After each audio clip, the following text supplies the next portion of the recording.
Welcome to today's edition of Layoff and Employment News by Employment Boost. Today's date is Thursday, August 17th, 2023.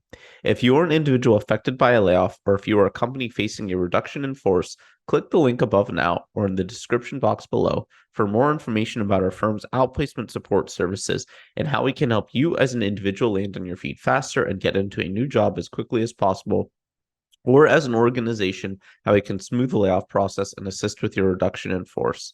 Now, on to today's headlines. The layoffs at the Warner Bros. Discovery platform are continuing, with the streaming marketing team at HBO and Max now affected. Per Variety, there are no reports yet on the specific number of employees laid off, but the figure is supposedly in the double digits.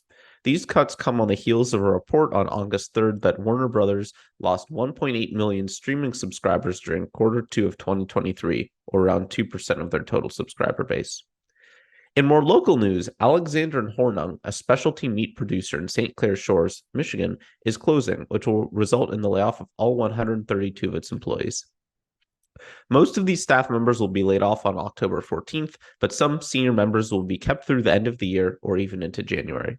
Company officials did not provide a reason for the closure, but it is expected to be permanent. Finally, TE Connectivity, a global tech company based in Switzerland, has filed a notice with the state of Minnesota announcing plans to shutter its sensor manufacturing plant in Andover by April of 2024.